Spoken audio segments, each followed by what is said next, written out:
The envelope was cream-colored, thick paper, expensive paper, the kind people use when they want cruelty to look elegant. My father held it between 2 fingers while the wedding band played soft jazz behind him. Crystal glasses clinked somewhere across the ballroom. Somebody laughed near the champagne tower. And right there in the center of my sister's wedding reception, with 200 guests watching and at least 3 cameras pointed at my face, he said words I don't think I'll ever forget. "This is from all of us." The room went quiet in that strange way wealthy rooms do. Not silence exactly, more like people inhaling and waiting for entertainment. My sister Emily stood beside him in a satin-white gown worth more than my first military paycheck. Her lips curled before she caught herself. She already thought she knew how this would end. I could see it in her eyes. She thought I would cry. She thought years of humiliation, rejection, and loneliness would finally split open in front of everyone she knew. Instead, I took the envelope calmly. I opened it, read every word, folded the letter once, then again, slid it into my purse and smiled. That smile changed the entire night. Because nobody in that ballroom knew something I'd spent 6 years preparing for. Not even my father, especially not my father. And as I looked into his suddenly uncertain eyes, I realized something almost funny. For the first time in my life, he was afraid of me. I arrived in Charleston 3 hours before the ceremony. Rain clouds hung low over the harbor, turning the sky silver above the water. The driver from the airport kept glancing at me in the mirror, probably because I was wearing my dress blues. People always stared at the uniform, especially older people, especially in the South. The gold buttons were polished, my ribbons perfectly aligned, my dark hair twisted into a regulation bun so tight it gave me a headache. I'd spent 21 years in the Army learning how to carry myself without showing discomfort.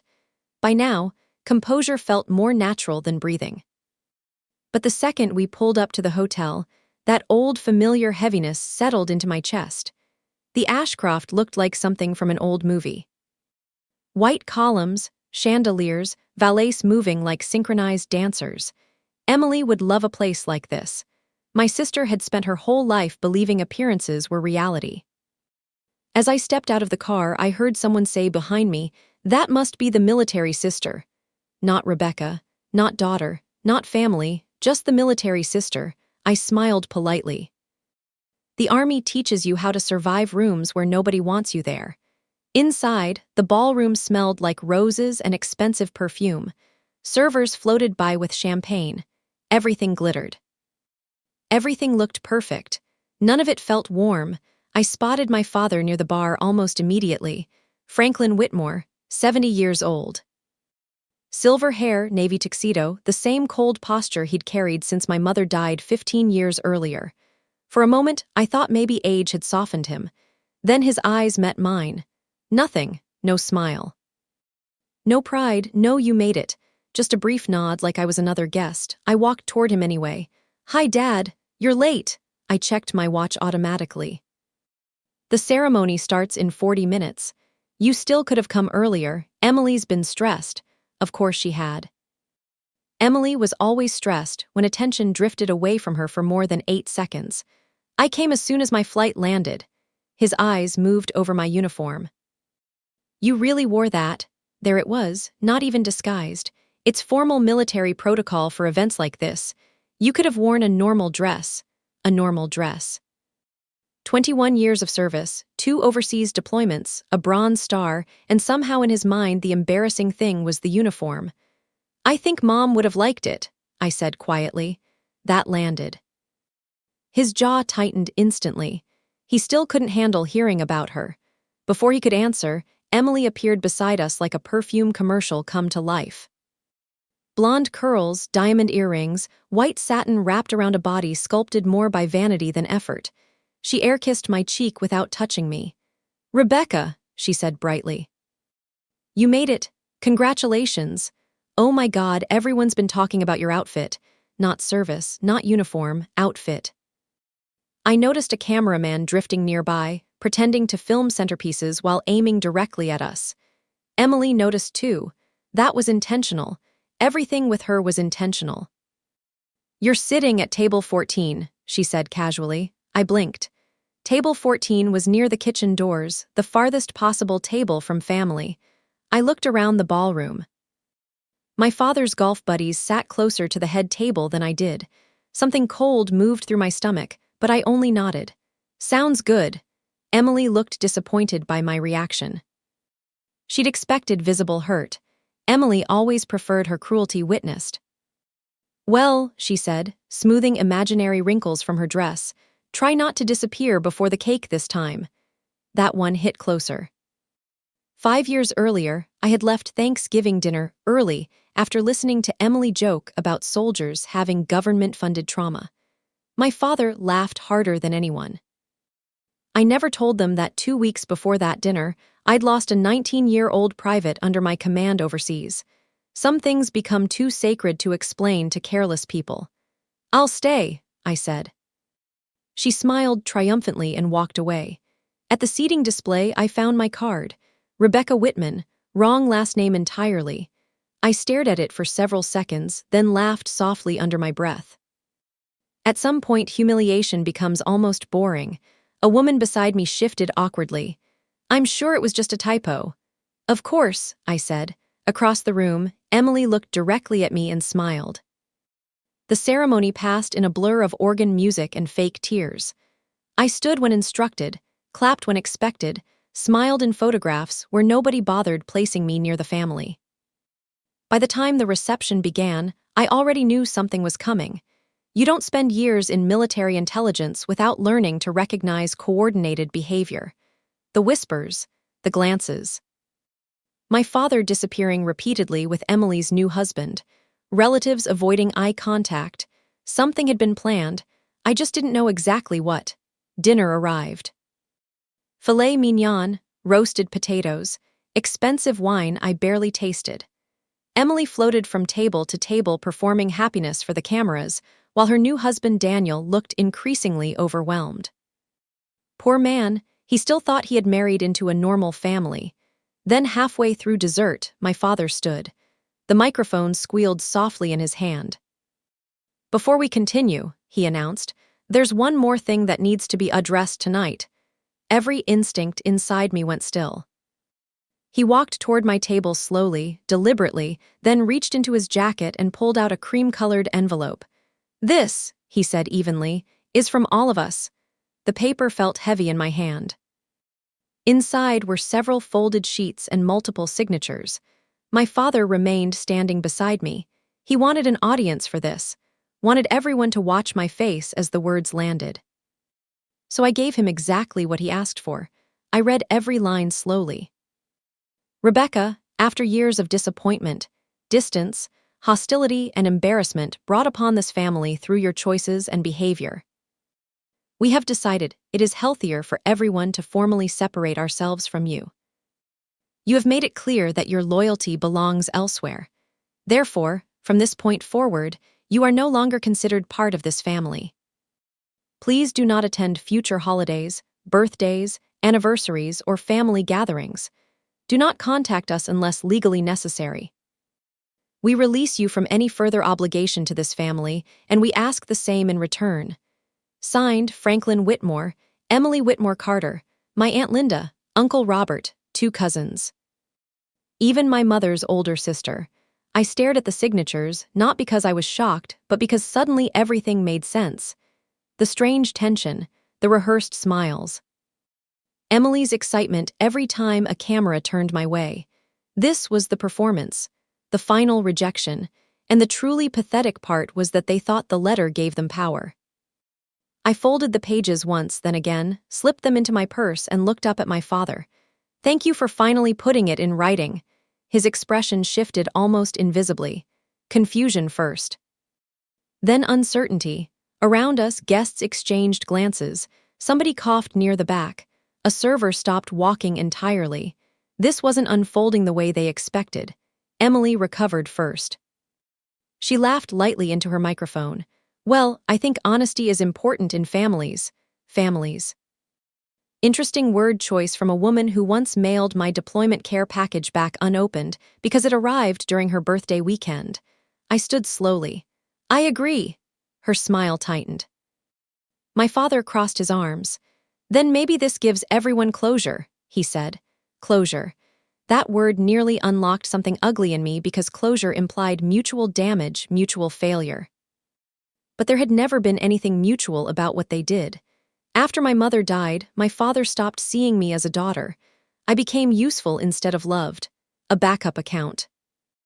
A dependable obligation. Emily learned early. At 16, she got a brand new Mustang while I worked double shifts at a diner to buy second-hand combat boots before enlistment. She complained about her college apartment being too small while I slept in desert tents that smelled like dust and diesel fuel. During deployment, she called me crying, not to ask if I was safe, but to ask for money because Dad's business was struggling again. And every single time I sent it.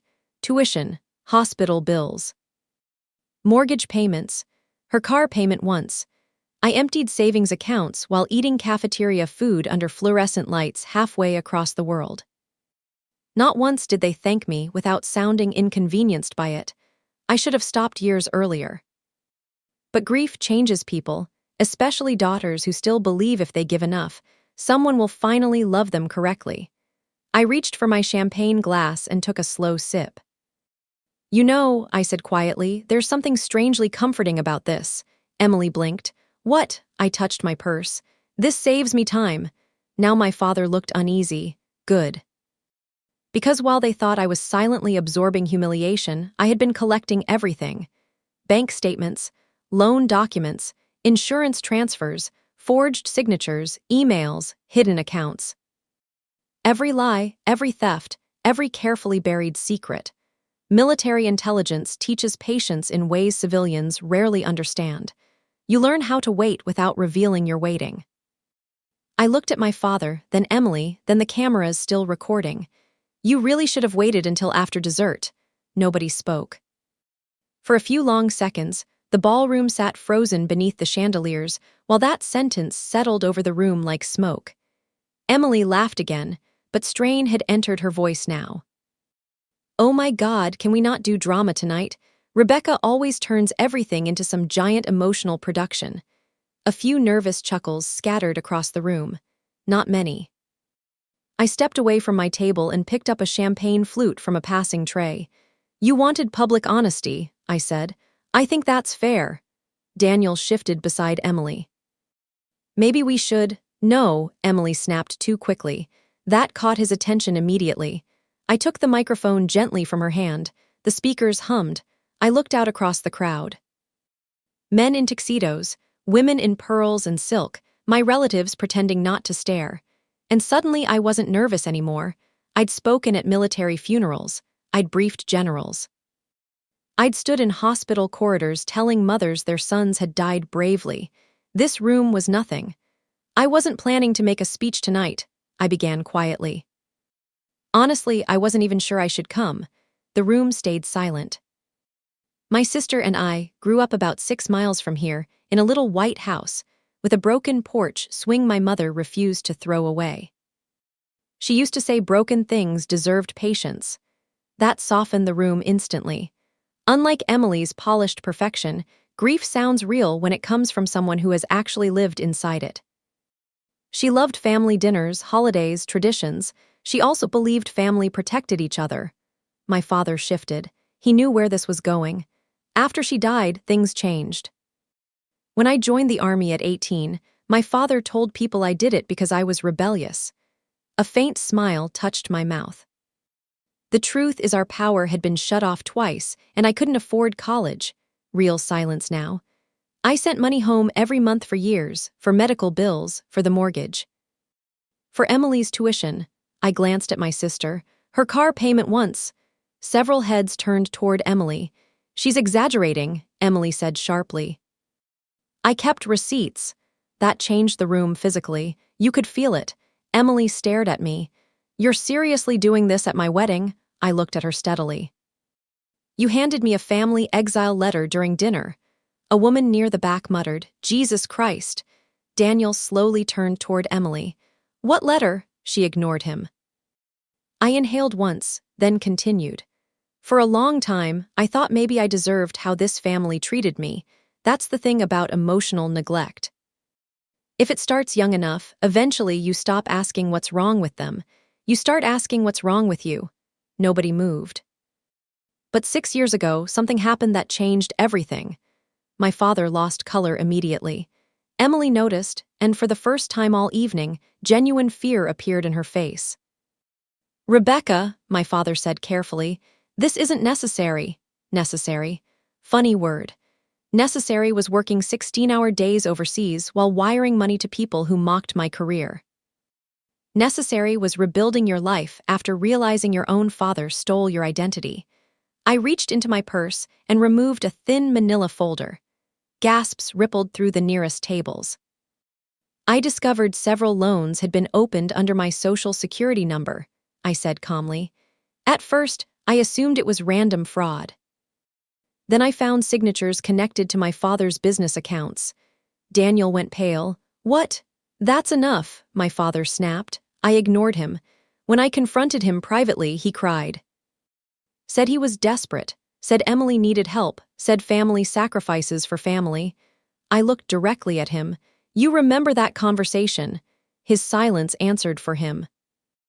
And after that, he told relatives I'd become unstable after deployment, paranoid, imagining things. A few relatives shifted uncomfortably because they remembered those rumors. Classic Franklin Whitmore, discredit first, isolate second. I opened the folder and lifted several pages. I documented the insurance money from my mother's death, the missing trust accounts. The forged signatures, the hidden transfers. I spent 6 years collecting proof. Emily's breathing had turned shallow. "Stop!" "No," I looked at Daniel. "She knew." Emily froze, and there it was. Not rage, collapse, because Daniel believed me immediately. You could see it happen in his face. Every excuse he'd accepted, every strange conversation about money, every uncomfortable instinct suddenly connected together. My father stepped toward me, voice low and dangerous. "Put those papers away." Too late, then I smiled slightly. The interesting thing is, before I arrived tonight, I mailed complete copies of everything to my attorney, the IRS, and federal investigators. The ballroom exploded into whispers. Emily looked like she might faint, and my father looked old for the first time in my life. I slipped the papers back into the folder. "That letter you handed me tonight," I said softly. "My attorney received your fraud confession package this morning." The ballroom doors opened behind me. 2 men in dark suits stepped inside. One of them scanned the room once and said calmly, "Mr. Franklin Whitmore." The entire ballroom seemed to inhale at once. My father cleared his throat. "I think there's been some misunderstanding." Of course he did. That was his specialty. Not lies exactly. Softer words. Misunderstanding, confusion, accounting error, temporary oversight. The older agent stepped forward. "We only need a private conversation, sir." Nobody believed that meant anything good. Whispers spread across the room. Chairs shifted. Dessert sat untouched. Emily turned to me, voice shaking now. "You planned this." "No," I said calmly. "I prepared for it, there's a difference." Daniel stepped away from her. Just one step, but sometimes one step says more than screaming ever could. "You knew about this?" he asked her quietly. "She's manipulating you." "That's not what I asked." The room went painfully still again. My father straightened his jacket, trying to reclaim authority through posture alone. "I'm not discussing family matters in public." "Then perhaps we should move somewhere private," the agent replied. Several guests lowered their eyes immediately. In wealthy Southern families, scandal is survivable. Public scandal is social death. Emily suddenly turned toward me, voice rising. "You ruined my wedding." I looked at her for a long moment. "No." "Your lies did." One of my aunts stood from her table. "Franklin," she whispered sharply, "tell me this isn't true." My father snapped toward her. "Sit down, Linda." That answer alone told everyone enough. The older agent spoke again. "Sir, we have questions regarding several financial accounts connected to your business and personal filings." Daniel stared at Emily. "How much did you know?" She froze. Wrong pause. The wrong pause ruins people faster than words. He rubbed both hands over his face. Emily, please tell me you didn't know. Tears filled her eyes instantly, perfectly timed. Emily weaponized tears the way other people use lawyers. I was trying to protect my family, she whispered. I almost admired the reflex. Then she pointed at me. She's always hated us because Dad loved me more. That sentence hung in the room like broken glass, and the terrible part was she believed it. My sister genuinely thought love was a competition she'd won. I looked at her quietly. No, Emily, I hated what you became because of it. That finally broke something in her. You think you're so superior because you joined the military, she shouted. You disappeared for years. You abandoned this family. Abandoned, I repeated. Interesting word coming from people who mailed me a formal rejection letter during dessert. I took a slow breath. When I was deployed in Kandahar, I called home after one of my soldiers died. Emily told me not to sound depressing because she was hosting a pool party. Silence. Complete silence. Daniel looked at her like he no longer recognized the woman beside him. My father stepped in again. That's enough. No, another voice said. It was Aunt Linda. She stood gripping the back of her chair with trembling hands and looked directly at me. We didn't know everything. My father's expression turned murderous, but she kept going. He told us you'd become unstable after deployment. He said the letter would help create boundaries. Boundaries? God. The room shifted again because now the guests understood the uglier truth beneath all of it. Not family conflict, manipulation. My father looked around desperately now, realizing control was slipping away piece by piece. And suddenly he looked old. Not powerful, not intimidating, just old. The older agent stepped forward one final time. Mr. Whitmore, we need you to come with us. Then slowly, painfully slowly, my father looked at me. Hatred, fear, humiliation, all of it together. But underneath everything else, I saw one final emotion in his eyes for the first time in my life. Regret, not for what he'd done, for underestimating me. I picked up my purse and walked toward the ballroom exit. Halfway there, my phone vibrated. I glanced at the screen. It was my attorney.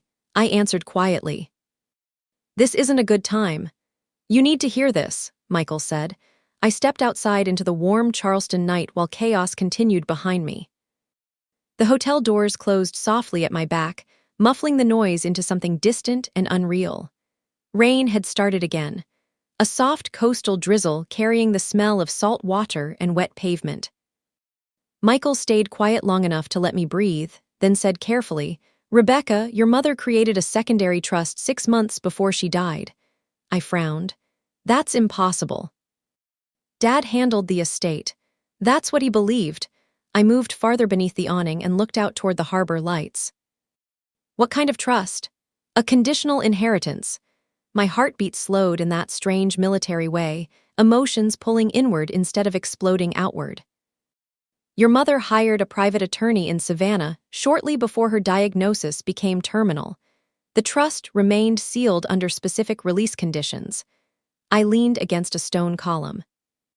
What conditions? A brief pause. You had to be formally separated from the Whitmore family. For several seconds, I said nothing. Rain tapped against the pavement. Inside the ballroom, I could still see blurred movement through the tall windows. Guests gathering in clusters. Staff hurrying nervously. A security guard pretending not to stare at me. You're telling me, the letter activated the release clause tonight. I closed my eyes. Mom, a sharp ache moved through my chest so suddenly it almost stole my breath, not because of the money. Because she knew. Somehow, before she died, she knew exactly what would eventually happen to me in that family. Michael's voice softened. I think your mother was trying to protect you. That was when the tears finally came. Not dramatic, just quiet. 2 tears disappearing into the rain. I hadn't cried during the letter. I hadn't cried during the confrontation. I hadn't cried watching my father lose control in front of 200 guests. But this broke something open. Because my mother had seen me clearly before anyone else did, even before I fully understood myself. What's in the trust? I asked. A lake house in northern Georgia, investment accounts. Some family heirlooms, he paused, and several personal letters addressed to you. Letters. I pressed trembling fingers against my mouth. My mother's handwriting had always been elegant, slanted slightly left. I suddenly remembered sitting beside her at the kitchen table as a little girl while she wrote Christmas cards under yellow light. There's more, Michael said. Your father tried to challenge the trust years ago, but the attorney handling it refused disclosure because the conditions hadn't been met. A bitter laugh escaped me softly. So tonight he accidentally handed me my inheritance. In legal terms, Michael said, yes. I looked back through the ballroom windows one more time. My father still inside, still trying to preserve the collapsing remains of his image. And for the first time all evening, I felt something unexpected. Not triumph, relief. Because revenge had never really been about destroying them. It was about surviving them long enough to become free. I ended the call 20 minutes later and stood alone beneath the hotel awning while the rain came down harder. Eventually, the doors opened again. It was Daniel. His bow tie hung loose now, his tuxedo jacket unbuttoned. He looked like a man who had aged 10 years during dinner. For a moment, neither of us spoke. Then he asked quietly, how long did you know about the fraud? 6 years. He stared toward the street. And you waited. I needed proof. Another long silence settled between us. Finally, he laughed once under his breath, not from amusement, more like disbelief. She told me you were cruel. That probably made things easier for her. His eyes reddened slightly. Was any of it real? I was too tired for careful answers. She loves attention, I said. Honestly, I don't know if she understands love beyond that. He nodded like part of him had always known. Then he looked at me directly. I'm sorry. Simple words, sincere ones. In my family, accountability had always been so rare that hearing genuine remorse almost felt foreign. You don't owe me an apology, I said. Maybe not, he answered, but somebody should have apologized to you a long time ago. That hurt more than the letter. He glanced back toward the ballroom entrance. They're still trying to control the narrative in there. Of course they were. Families like mine survive through narrative management.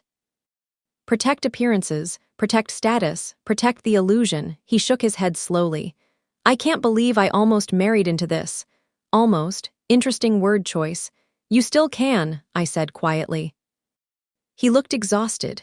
No, he said after a pause. I really can't. Then he walked away into the rain and I never saw him again.